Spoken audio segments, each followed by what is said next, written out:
Good morning, everyone. I also want to talk about Google Keep, and which is one of my favorite go-to tools, if you will. I have it on every device I own, and I use it in my personal life and at work. So it's part of the Google Suite, um,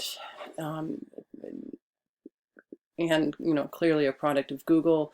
What I love about Google Keep is that you can open any screen, any website that you're on, um, and even things that aren't necessarily websites. You can bookmark and take notes on, and store it or send it to Google Keep. So, for example, I've got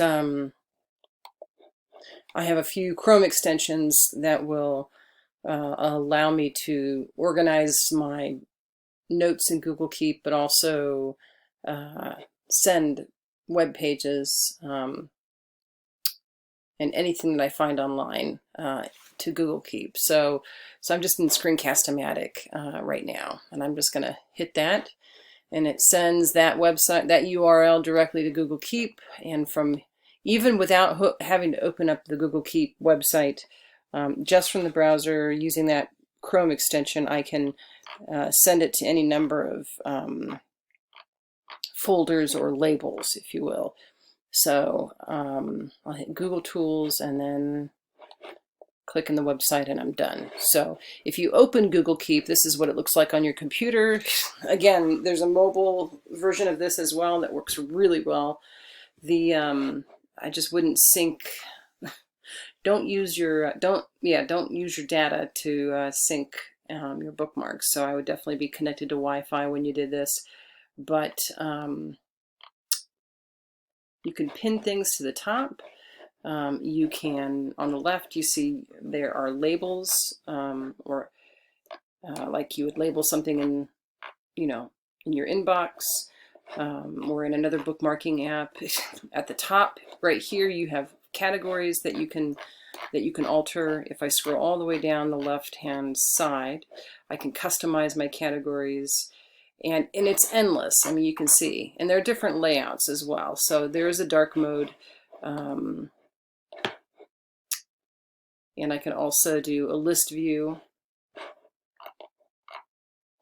So what's nice about one of the lovely things about it is this, that I use this for quite a lot when I do, to do research and to grab lots of different things at the same time. So even if I've bookmarked a book or a journal article through the library databases, for example, I can still pin it in Google Keep, save it in Google Keep, and then once it's in here, I can do this.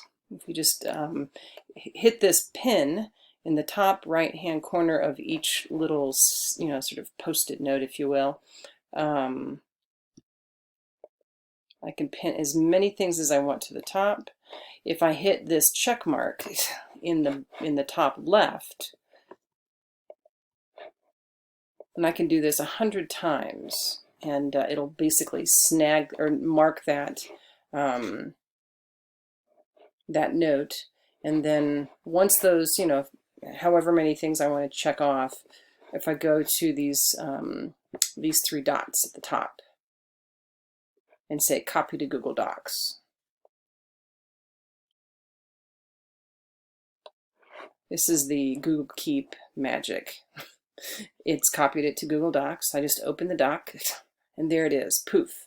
It's all in one document, which is fabulous, because then I can, as you well know, there's so many different extensions in the Google Chrome App Store, and I can very, very quickly and very easily turn this into a bibliography, or any number of other things, kinds of documents that I would like to create. So I could have I could easily send it to a Google Sheet or slides, or save it as a PDF as well. So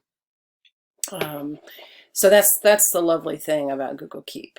It does all that for you. So if I label things correctly when I save something, for example, like I saved the Screencast-O-Matic note. If I've saved it properly or labeled it properly, like with James Baldwin, here's some fresh James Baldwin links, then I can send all of that into, if I just want to grab all the links related to James Baldwin or all the links related to infographics, I can do that. I can just hit that check mark and it will literally just suck everything out and throw it into one document in one command for me. So, and from there I can easily have it auto, organized automatically, alphabetically, or by some other category. So it really depends on how, what other extensions I like to use and what I've downloaded. So that saves a lot of time, and I can pull it all up on my phone, which is a beautiful thing. And it works offline. So as long as it's synced up, you can see things offline as well. You can choose that setting in Google, in your Google settings. So that's it. It's a great way to organize just about anything, even family photos. I've become the family, my family archivist, if you will. So the you can even do photographs. It'll take anything, a link, a drawing, a photo, text. I can even make a list, a to-do list from here. So so you can use it as a regular sort of note app as well. So all right, that's it. Have a great morning.